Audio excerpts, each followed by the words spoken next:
నమస్కారం. Visakhapatnam steel plant strategic disinvestment ప్రక్రియ ఆగిందని, అందులో ప్రాథమిక అడుగులు కూడా వేయలేదని నేను గతంలో చెప్పడం జరిగింది. చాలామంది ఇటువంటి వివరాలు ప్రభుత్వం నుంచి వస్తే బాగుంటుంది అని చెప్పడం జరిగింది. నిన్న నేను పార్లమెంట్లో ఫైనాన్స్ మినిస్ట్రీని డిస్ఇన్వెస్ట్మెంట్ ప్రక్రియ అంతా కూడా ఫైనాన్స్ మినిస్ట్రీ కింద జరుగుతుంది, డిపార్ట్మెంట్ ఆఫ్ డిస్ఇన్వెస్ట్మెంట్ ద్వారా. ఆ డిపార్ట్మెంట్ ఆఫ్ డిస్ఇన్వెస్ట్మెంట్ నిన్న నేను ఒక ప్రశ్న అడగటం జరిగింది.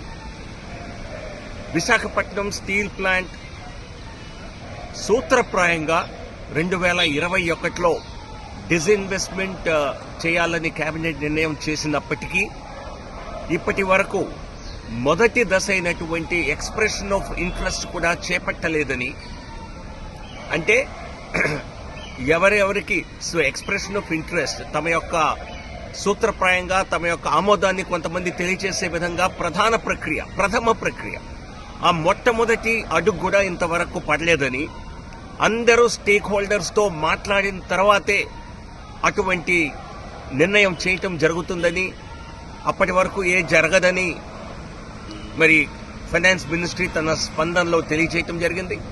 ఈ వీడియోతో పాటుగా మీకు ఈ యొక్క సమాధానాన్ని కూడా, ప్రభుత్వం నుంచి వచ్చినటువంటి సమాధానాన్ని మీకు జత చేస్తున్నాను.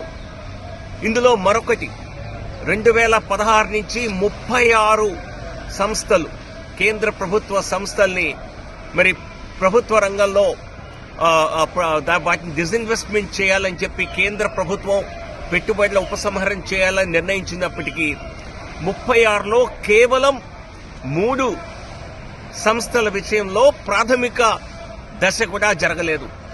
ఆ 3 సంస్థల్లో మన విశాఖపట్నం స్టీల్ ప్లాంట్ మొదటిది. మీరు చూడండి, ఇక్కడ స్పష్టంగా చెప్పారు. 3 పబ్లిక్ సెక్టర్ ఎంటర్ప్రైజెస్ విషయంలో ఎక్స్ప్రెషన్ ఆఫ్ ఇంట్రెస్ట్ కూడా ఇంతవరకు కోరటం జరగలేదని, వాటిలో Rashtriya Ispat Nigam limited, container corporation of India, అలాగే ఎయిర్ ఇండియా సబ్సిడైజ్ చేసిన తర్వాత మిగిలినటువంటి ఎయిర్ ఇండియా సబ్సిడరీ కంపెనీస్ ఏవైతే ఉన్నాయో ఇవి తప్పితే మిగతా 33 కంపెనీల విషయంలో అనేక అడుగులు ముందుకు పడటం జరిగింది. సో కాబట్టి అందరికీ తెలియవలసిన అంశం మరొకసారి తెలియజేస్తున్నాను. విశాఖపట్నం స్టీల్ ప్లాంట్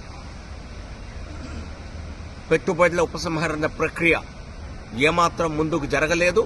అందరితో మాట్లాడిన తర్వాతే, అందరూ స్టేక్ హోల్డర్స్తో చర్చల తర్వాతే ఇది జరుగుతుంది అని చెప్పి స్పష్టంగా సమాధానంలో కేంద్ర ప్రభుత్వం తెలియచేయటం జరిగింది.